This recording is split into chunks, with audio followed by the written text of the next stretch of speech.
What really happened with your host, Mike Rivero. You're listening to the Republic Broadcasting Network, where you'll find out what the Fukushima's going on.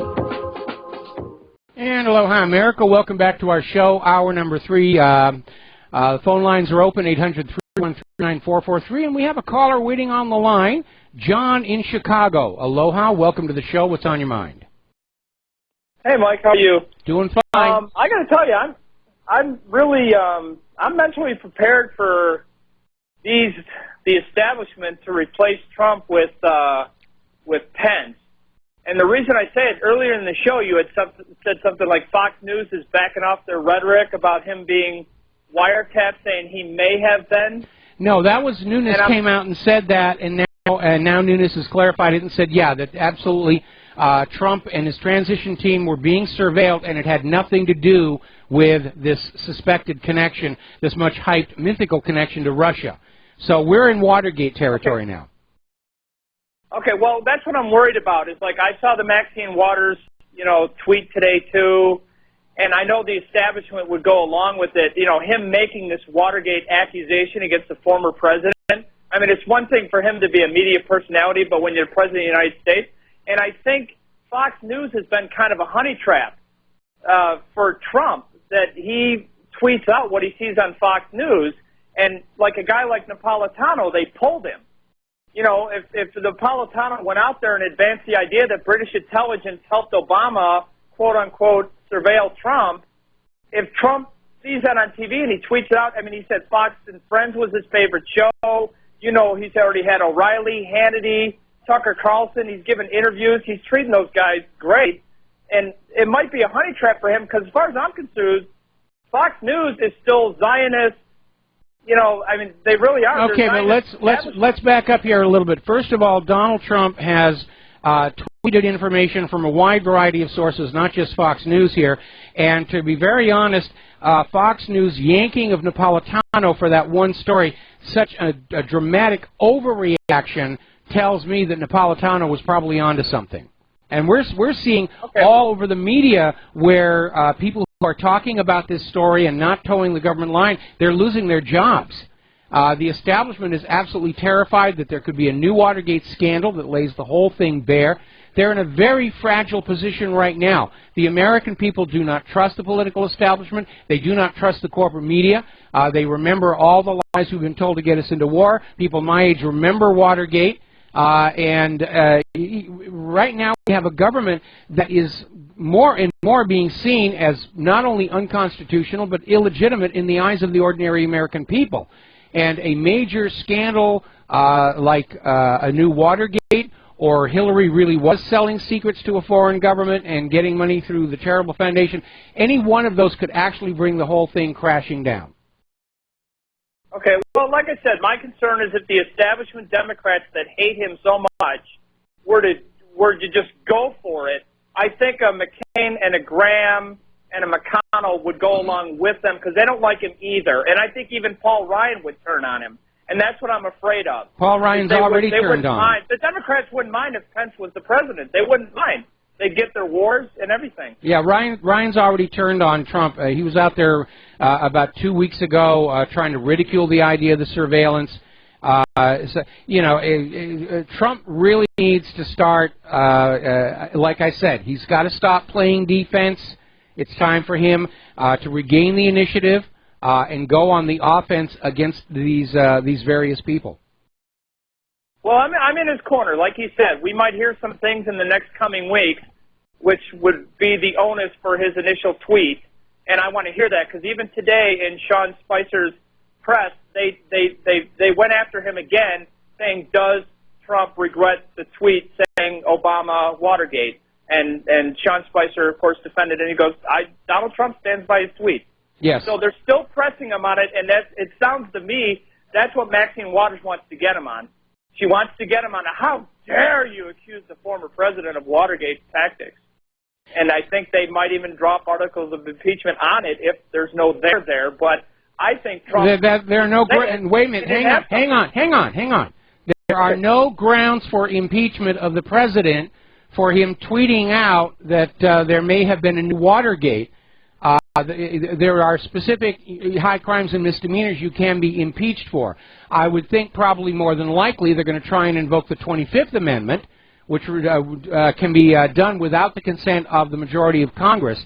And I think that's where they're going, because even the Democrats have to realize that with a majority GOP House and Senate, getting an impeachment and removal from office is very, very iffy, as opposed to being able to find some way to remove Donald Trump under the 25th Amendment. And I think the way that they're going to be going, along with this, oh, he's paranoid to think he was being bugged, although now we know it actually was going on, I think what they're going to do is say that just the mere suspicion that Trump and Putin are working together is cause for the president to have to step down until this matter can be sorted out, and we'll sort it all out somewhere around, 2024. Okay. All right. Well, no, like I said, we'll see it play out. Like I said, I just don't want Fox News. Yeah, I don't trust them fully yet, and I don't want them to be a honey trap for Trump. He is using them as a media arm, not to propagandize the people, but they are really carrying his water. And if they got a little bit reckless and did something for the establishment, Trump might buy into it, and I don't want him to be like that. Well, I don't think Trump completely trusts Fox News. They were certainly his friend during the election. Unfortunately, they've gone through a management change, and they're starting to pull back and be more establishment than they were before. I prefer them at this point, but I don't trust them either. Nobody should trust anything coming out of the corporate media anywhere at all. Use your own brains. Decide for yourself what's going on. Okay. All right, John. We're going to let you go. Okay, Thank you very much for the phone call. We're going to do a shout out to our on-air affiliates just now rejoining the network. Now, here is a bizarre story. We have been hearing lately about glyphosate, which is the active ingredient in Monsanto's Roundup weed killer. It's been on the market for a very, very long time. We're now getting these revelations that Monsanto colluded with the EPA to get approval by the EPA. They worked to suppress peer-reviewed studies saying there is a health risk here. Now we have the World Health Organization saying it is a probable human carcinogen. Glyphosate is now on the mandated California list of chemicals known to cause cancer. Monsanto keeps fighting back with all their lawyers and all their money. And it turns out Monsanto has a patent on glyphosate, not as a weed killer, but also as an antibiotic drug. They're trying to claim now that it is a medicine.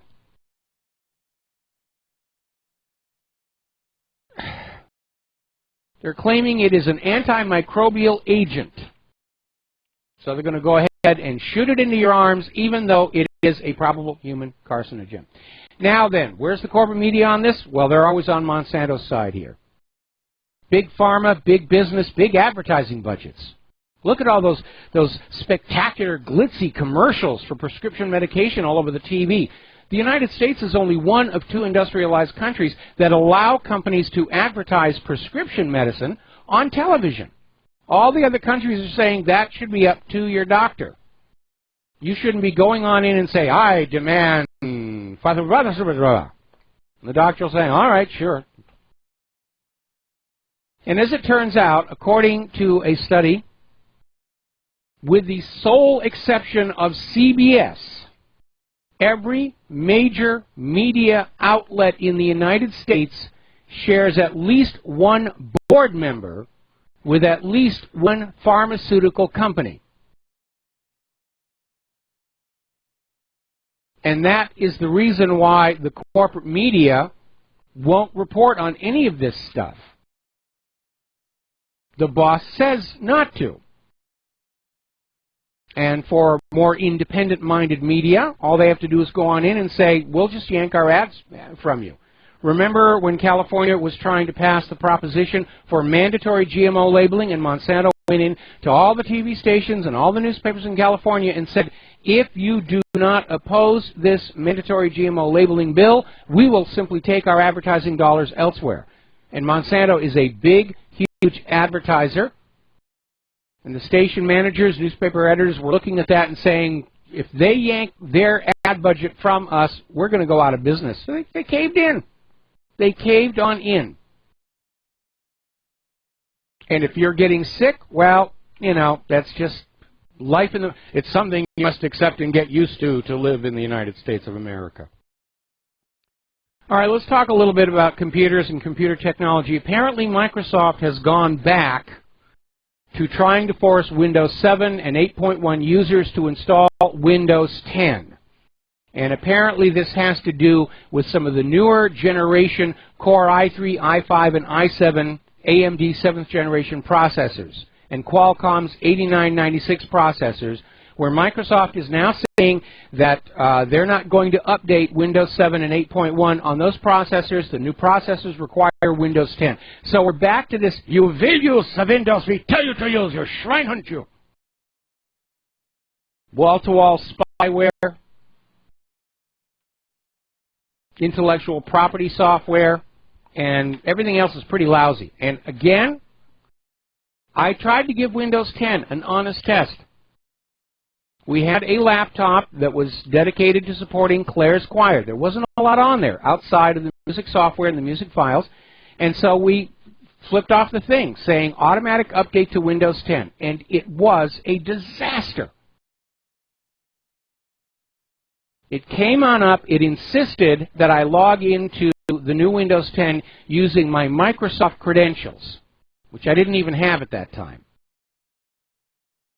Then it went through this little weird flip thing and came on back and said, we're reconfiguring it again, and all of Claire's music files had vanished. Apparently Windows 10 didn't think they should be where I wanted to put them. And when I say vanished, I don't mean they were over there in the trash can where I could recover them. They were simply gone. So I hit the little button that says go back to your previous operating system, and as it turns out, that is not 100% complete. And from that point on, the machine was in this twilight zone. Half Windows 7, half Windows 10, couldn't do anything with it. Literally wound up throwing the thing away. It was that useless. Now, apparently, Microsoft Outlook, Skype, OneDrive have been hit by another authentication issue. And it happened 2 weeks ago, and it looked like it was happening again yesterday. And I think it was more far-reaching than just Outlook, Skype, and OneDrive, because I was having an issue with the United States Post Office website. And that came about because a while ago, over on eBay, I finally decided to order one of those Raspberry Pi kits. I have this interface box left over from a project I did for Marvel Comics years ago that plugs into a USB port, and it gives you a whole array of dry contact switches, relays, sense switches to interact. It's basically a digital controller. And I figured, oh, I'll get the Pi, I'll slap it on the outside, and I've got the beginnings of a smart controller for my telescope mount. Be a lot of fun. And the post office tracking said that the computer was delivered to my mailbox on Monday, and it wasn't. It's obviously been misdelivered. So I went over to the USPS and I tried to sign in with my account. Wouldn't accept it. So I said, okay, I'll set up a new account. No matter what name I put, username, it said this name already exists. So I couldn't even get into the USPS website. I'm wondering if it's linked with this authentication. Maybe everybody's using the same authentication server or something. But it was very, very frustrating, and apparently I'm not the only person who was having problems, because when I called the 800 number for the United States Postal Service, it was a 1-hour wait to talk to a technician. So I don't have my Raspberry Pi, and the post office insists they delivered it to me, and I can't seem to disabuse them of that notion. It's amazing. Now then, apparently, hackers are claiming that they have compromised 300 million Apple account IDs and passwords. And unless Apple pays them a ransom, $75,000 in Bitcoin or $100,000 in iTunes gift cards, they will wipe out all of the iPhones and iClouds. 300 million iPhones. This is set for April 7th.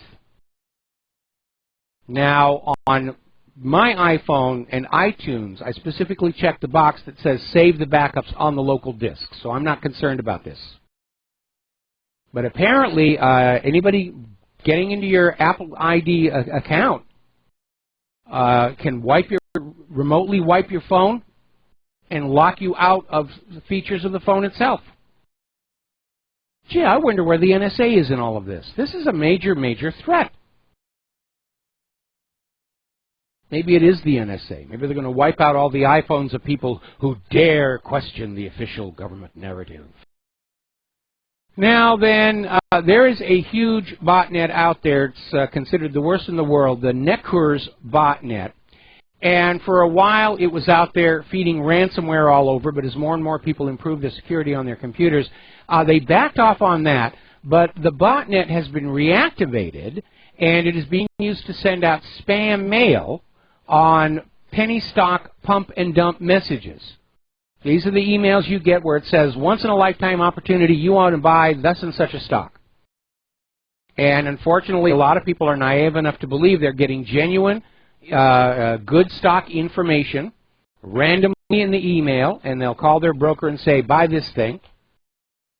And the pump and dumpers will just wait for the price to get run up from all the buying. Then they'll sell out their holdings at a huge markup and crash the price of the stock. And they're cheating all the people who fall for the scam, as well as destroying the company involved. And that's one of the worst things about these stock scammers. In addition to cheating the people who fall for the scam, they can literally wipe out an entire company. Now, let's talk about water.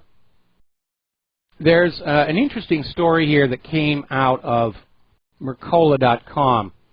The war on water is a very real crisis. And what they're talking about here is the dwindling water supply and the argument over whether people should get it or agriculture should get it or industry should get it. There's apparently not quite enough to go around. I remember when Claire and I first moved out here to Hawaii, and all we heard every day was there's a water shortage, there's a water shortage, there's a water shortage.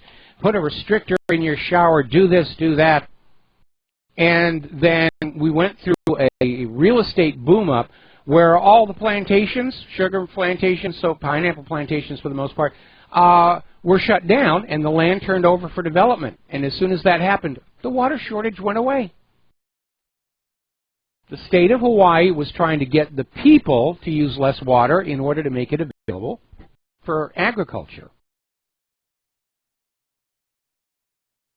Now, apparently over in the San Joaquin Valley in California, they have extracted so much water out of the ground, the valley is actually sinking. In some areas, it has dropped 28 feet. And it's apparently accelerating. We're running out of water. 2 of California's largest freshwater aquifers are now hopelessly contaminated with fracking fluid. At one point they were saying, well, we'll use that water on the agricultural produce, until somebody pointed out there's no way to get those fracking chemicals off the food. When you buy it at the store, you can't wash it off. It's not going to come off. It's going to be soaked into the peel, into the rind, into the actual pulp.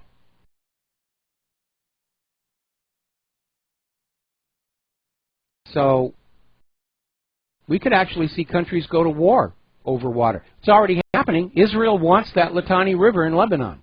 That was their objective the last time they invaded. Anyway. Now, over in Louisiana, they've got this one town, St. Joseph, which went through the same thing that Flint, Michigan did. Lead-tainted water. And they're making a big deal over the fact that they finally managed to overhaul the water system in the town of St. Joseph, so the water is now more or less safe to drink. Unfortunately, dozens of other towns in Louisiana still have lead contamination because your health is just not that important. We're in a war economy, and you're just going to have to learn how to tolerate lead-contaminated drinking water, or the terrorists will win. And aloha, America. Welcome back to the show here. And I'm looking at the brouhaha over Judge Gorsuch. And apparently the Democrats are now dropping hints that they will filibuster the confirmation vote. And as Ted Cruz pointed out earlier, when Gorsuch was up for his federal judgeship, not a single Democrat voted against him. This is not about Gorsuch. This is about the Democrats trying to get Donald Trump any way they can. And I look at the behavior of these people in the Capitol building, and I want to do an ice bucket challenge on all of them and say, cut it out. Stop being such children. You're setting a bad example for the real children. Now, we are getting word from Christopher Ford, the White House National Security Council Senior Director, saying that Trump is going to honor the Iran nuclear deal. And this is good to hear because we've been seeing in the corporate media about Iran bad, Iran bad. We've got to go in and we've got to get Iran. Of course, I did, during the commercial break, put up that official U.S. military enlistment form. Please download it, print it up, have a bunch of them with you, and from now on, anytime you see anybody saying, we have to go into, pick a country, you hand them a form and say, there you are. No, I'm not going to sign up for the military. Well, you know, this is a walk your talk moment. If you are not willing to go over there and to actually carry out the war that you think is necessary, then please shut the heck up. I'm getting sick and tired of people who are telling us how important it is to go over there and have a war while they stay here at home in comfort and safety. All right, we're going to take a phone call. Steve in Virginia, aloha. Welcome to the show. What's on your mind? Oh, thank you very much. I was interested in knowing your opinion, at least at this point. I know things are evolving, but about a couple of the people around Trump, if they're really going to be helpful. I was thinking in particular of Priebus and Vice President Pence. I just have doubts about, you know, some of these people. And I agree. I agree. Trump has made a number of hideous mistakes. He appointed Priebus chief of staff. He was trying to basically rebuild bridges with the Republican Party, which had worked so hard against him last year, with an eye toward possibly having more of a coalition of the GOP in 2020. And it's not going to happen, because the issue really is not Republican versus Democrat. It's the establishment, drug money-fueled, corrupt Clinton-Bush duocracy against the rest of us. And again, it goes back to my primary complaint about Trump, that going into the Oval Office, he is as dangerously naive about the reality of D.C. politics as Jimmy Carter was. And he shouldn't have had Priebus. He should not have continued James Comey. That much is very obvious at this point. It's great that Sessions has fired all the Obama-appointed U.S. attorneys, but that's not far enough. All of the Obama holdovers in the White House, in the executive office building, have to be given their pink slips. And the incoming president has the right to do that. Many of them have. Trump needs to start staffing that White House with people who come from outside the D.C. political machine, who are not compromised or already bought, owned, blackmailable by that establishment. Yeah. I hope he, I guess, well, we would hope that he would eventually get to that decision, I guess. He may have waited too late. He may have waited too long. At this point, he can't fire Comey without the corporate media equating it to Nixon's firing of Archibald Cox. So, yeah, it's a political issue. Politics is perception, and Trump firing Comey now is going to be perceived quite differently than if Trump had simply said, I've asked Comey to resign on Inauguration Day, and here is our new head of the FBI. Yeah, I had thought about that the other day. That, gee, why didn't he just tell him, you know, this is it on January 20th, you know? And by the way, Comey's bank, HSBC, has been caught in yet another drug money laundering scandal. Steve, stay on the line. I'm going to come back to you after these words from our sponsors. And aloha, America. Welcome back to the show. We're still talking with Steve in Virginia, and I'm absolutely in agreement with you that Donald Trump made quite a few mistakes coming into the Oval Office. He was trying to be magnanimous in victory and say there's no hard feelings and you can stay and keep your jobs. But again, he comes out of the world of business where most people's first loyalty is to whoever is signing that paycheck. And that is not the way Washington, D.C. works. And Donald Trump needs to stop thinking like a businessman, and he needs to start thinking like a leader. And your people management skills for those two paradigms are vastly different. And Trump really needs to pick up on that. Trump is getting bad advice from the people he has put around himself, and he needs to develop a kitchen cabinet of advisors who are not officially advisors. They don't have to go through congressional vetting. They're not being shoved on him by the political machine. But he needs some outside advice from people who are not part of that corrupted system. And he needs it badly. Yeah. I like the kitchen cabinet idea. That makes a lot of sense. I wish he would do that. Yeah, I was going to say, we heard this show the other day, one of the talk radio people, and he said he had interviewed actually Pence recently, and he asked him a pointed question about the health care, some of those aspects of what this health care plan is going to be, and he described it as Pence doing a little shuffle on it. That was the word he used. So he didn't really want to get into too much detail. Well, I think what was really significant was, as you know, a couple of weeks ago, Julian Assange came on out and said that there is a plot underway in Washington, D.C. to get Donald Trump out of the Oval Office and replace him with Pence.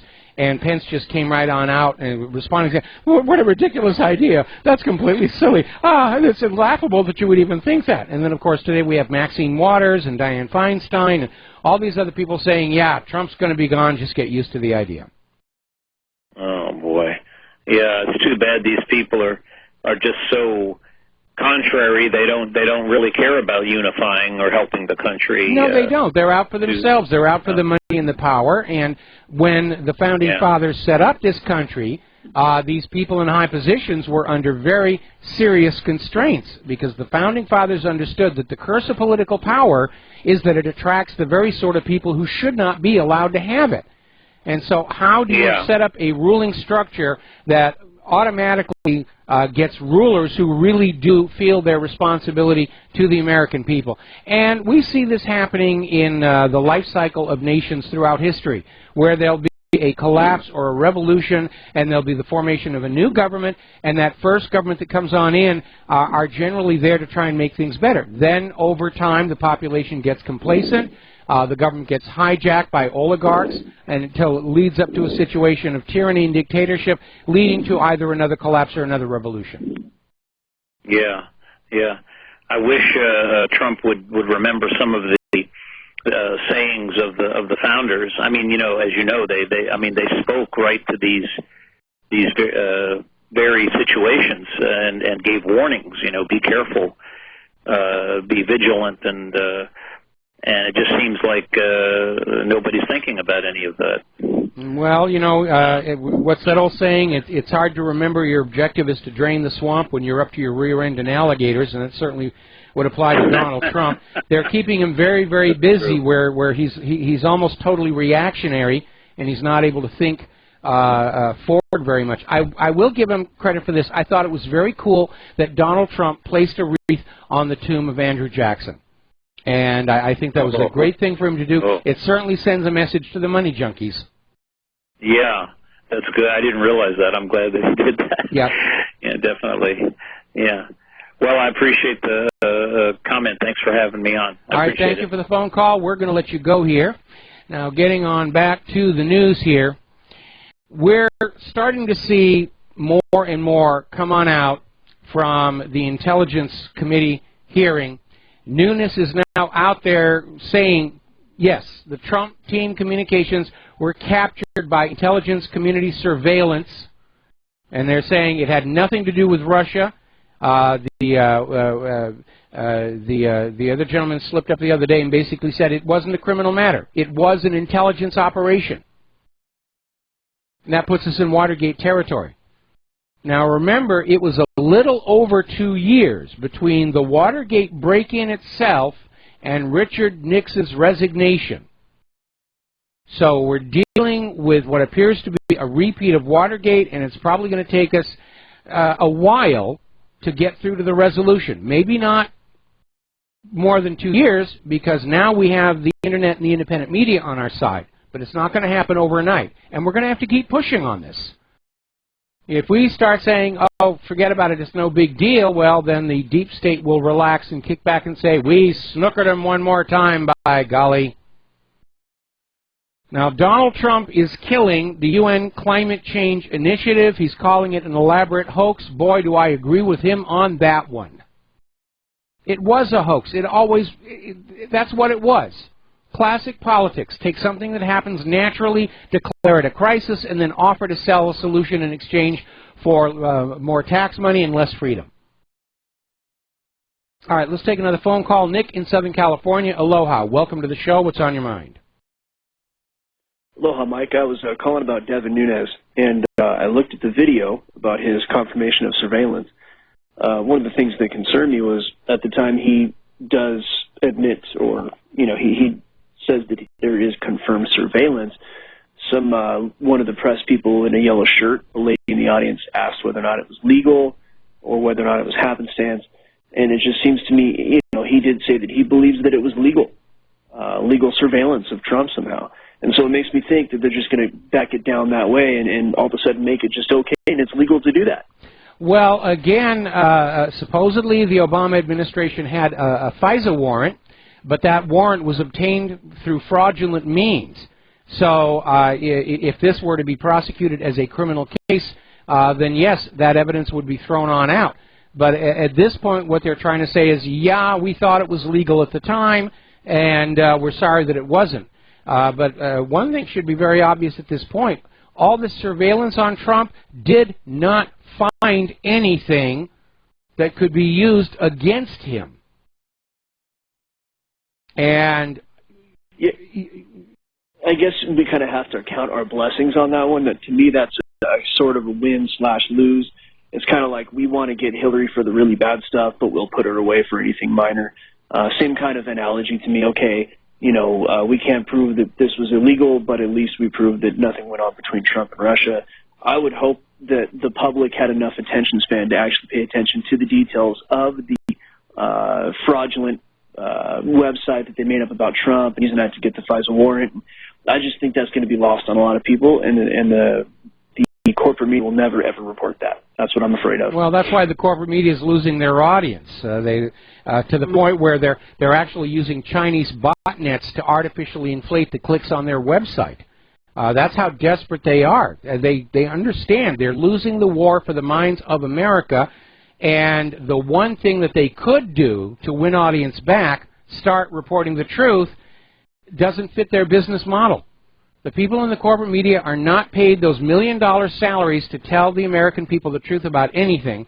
Those people in the corporate media are paid those $1 million salaries to be very, very convincing lawyers to sell you the next war, the next policy, the next car, the next president, the next fashion statement, and the next prescription drug. That's what they're paid that money to do. And they can't change their business model, or the people who are writing the checks to keep that whole corporate media model going are going to put their checkbooks away.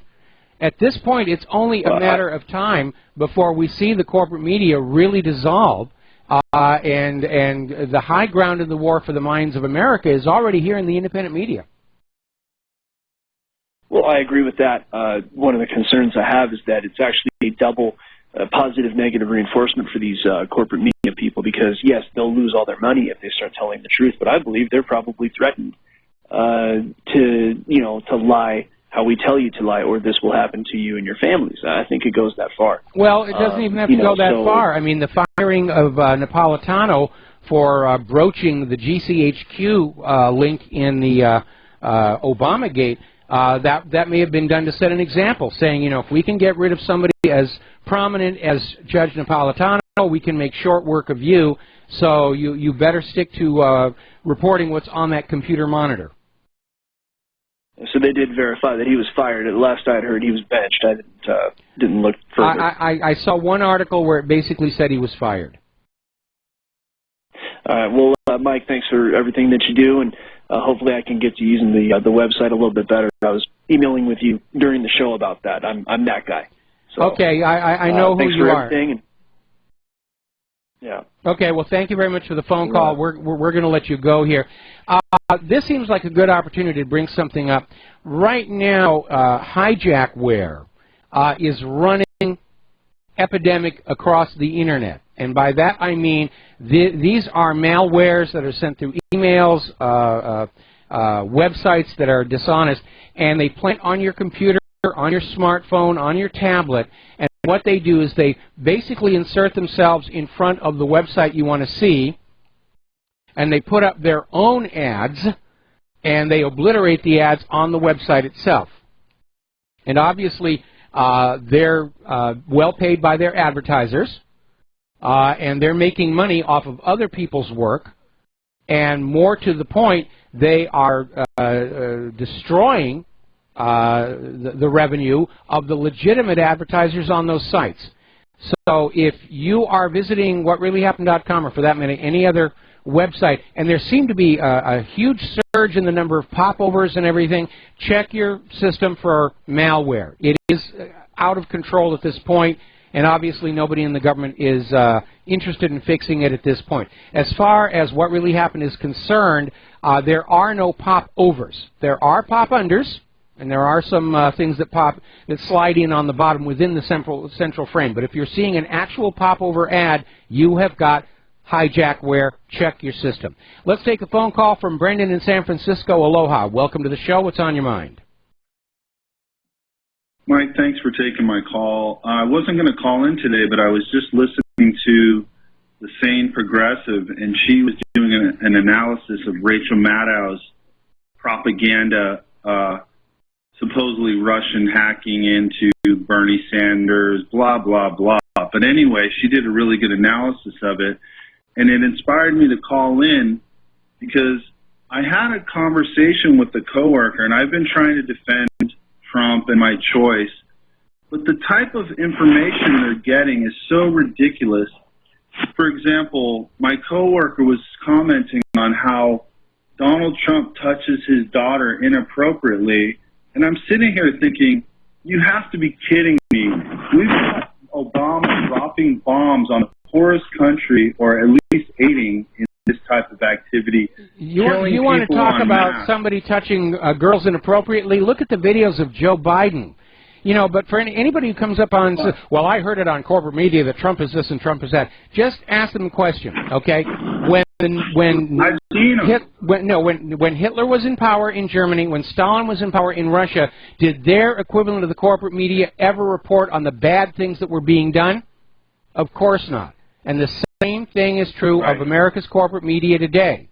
If you assume that our media is any more honest and trustworthy than the media in Nazi Germany or Stalinist Russia, then you are a naive fool. You are a con artist's wet dream. Right. Listen, I saw those videos of Biden. There's actually still photos of Obama, totally inappropriate contact with children. He's got a child in his lap, and he looks like he's an octopus engulfing her. There's also audio of Biden. But getting back to the reason I called in, one of the most valuable things you do at the end of the show is offer advice on how to approach people slowly. But I think we need to take it a step further, particularly someone like me. I get passionate, and I think it pushes people away. But yes, I think we should formulate a really detailed approach on how to, like, bullet points of, like, listen, A, B, and C. And the fact that people are concerned about how Trump touched his daughter shows you how far removed they are from the actual fires that are being lit and burning out of control, and they're worried about these insignificant distractions. It's mind-boggling to me, and I hope but you remember, you're in San Francisco. Approach to just diffuse. You're in San Francisco. You're literally in the belly of the beast when it comes to liberal fanaticism. And, unfortunately, one of the very successful things that Hillary Clinton succeeded in doing last year was convincing the LGBT community that Donald Trump is going to send them all off to the concentration camps. And they bought it. They actually bought into it. And that's why they're constantly on the attack against Donald Trump. Ellen DeGeneres was out there foaming at the mouth at him. And they don't seem to understand. They've fallen for a dirty trick by the Hillary campaign, and people need to back off and start really analyzing objectively what they're being told by politicians and by the corporate media. And the first thing you have to understand is they are using your beliefs in certain things to enslave you. There's absolutely no evidence that Donald Trump was going to send the LGBTs into concentration camps, but they were convinced to believe it and then act on that belief. And that's absolutely a lousy way to be running this kind of thing. But again, my advice is approach people slowly. Find the ones who are asking questions. If somebody is just dead set that they're for Hillary and against Donald Trump, don't waste your time with them anymore. Just ignore them and say, okay, fine, we agree to disagree. One last point. My sister watches this guy, Trevor Noah. I never heard of him. He took over The Daily Show. Yes. And it's so insidious what they're doing using comedy to undermine the Trump administration. She's hook, line, sinker on this, and I think we need to use that type of weapon too. Like, one of the great things about your show is your humor that you drop in from time to time. It really makes it palatable, and it brings me back to sanity, because it is insane where we are and where we're going. But they're using comedy, Saturday Night Live, that guy Noah, and it's like, how dare you come to America from South Africa and criticize our country? I would never consider That's what doing he's that, being paid to do. Comedy is such a powerful tool. That's what he's being paid to do. I don't think Trevor Noah really cares about American politics one way or the other. He wanted that center seat on The Daily Show. And by the way, Claire and I stopped watching The Daily Show when he took over from Stewart. And just that's it. I never heard of the guy until I was listening to what are you listening to? And it was The Daily Show. But the Saturday Night Live, from every possible media outlet, they're just pumping this anti-Trump BS. I don't watch them either. And I'll tell you one more thing. I got to let you go because we've got to do a commercial break. I would question the accuracy of the claimed viewership numbers for these programs. They're lying about everything else. We'll be right back after these few words. And aloha, America. Welcome back to our show. Last segment of the program. Going to take one more phone call. Tom in Florida. Aloha. Welcome to the show. What's on your mind? Good day, James. Good day, Michael. Yeah, that last caller, he's right. Republicans should wheel out guys like Anthony Weiner, and you got the Chucky Schumer, and you got all these other Frank, and you got to put those in commercials, and the Republican billionaires should run ads about these clowns, have their own comedy show with those three clowns. Speaking about Weiner, Michael, this guy Weiner, I would like the Republican Congress, the Republican House, to really do an investigation on Weiner and what he really does know about Hillary and Pam Ubadine. That's what the whole key is, Michael. The key to this whole thing with Trump. And by the way, the breaking news is Trump was being tapped. It's all over all the news. I'm sure you heard about it. Yep. They found out, yes, he is being tapped, and that's the truth. Weiner probably, if they can get a hold of Weiner, the Republicans, they can grill him. I guarantee he'll crack like an egg, and you'll get all the information you want about Hillary and all the Russians and all that crap. Okay, Tom, calm down. Let me address what's going on here, because there's an ugly reality, which is that in D.C. politics there are two classes of secrets. There are the small secrets, like Anthony Weiner sending naked pictures of his wiener to underage girls, that could be used to get him out of office and so forth and so on. Then there are the great big secrets that are so terrible they would bring the entire government down. And everybody's going to protect those secrets because they want to keep on being senators and presidents and everything else here. And a good example of that, of course, would be Watergate, where Nixon was forced to resign, and then Gerald Ford issued blanket pardons to shut down any further questions about why Richard Nixon, when his re-election was a study in foregone conclusions, still arranged for the burglary of the Democratic headquarters in the Watergate Hotel, because the answer to that question would have uncovered the links between Nixon and the assassination of John F. Kennedy and confirmed for all Americans that there had indeed been a government cover-up of the assassination of John F. Kennedy. That was a scandal that could have brought the entire United States government down. And that's why, the really ugly things out there that Hillary was doing at the State Department, if I am correct that she was selling secrets to foreign governments and using her charitable foundation to collect the money, nobody wants that to come out. Even Hillary Clinton's worst enemies are going to work to keep that hidden because it's their own job they're protecting. Right on, Michael. Michael, also, what about this mayor in London who's saying this is a new normal, the terrorism in these European countries? You got a Muslim mayor screaming at this. That's giving a new normal. Just, well, he actually made the comment about a year and a half ago, but it's being reprised in the media because of today's attack at Parliament, along with the very obvious conclusion that we all have to draw from this: the war on terror has failed. Okay, all of the body searches, the crotch grabbing, all of the stealing of our appliances out of the suitcase, it doesn't really work. There's only one way to stop terrorism, and that is stop screwing around with other people's countries. Thank you for the call, Tom. There's the music. It's time for me to get on out of here. We'll be back tomorrow, Thursday, on the Republic Broadcasting Network. Please make a point of sharing everything that you have learned here with everybody that you know. This is a fight for the future of our nation and indeed of our entire planet. We'll be back tomorrow. Aloha, America.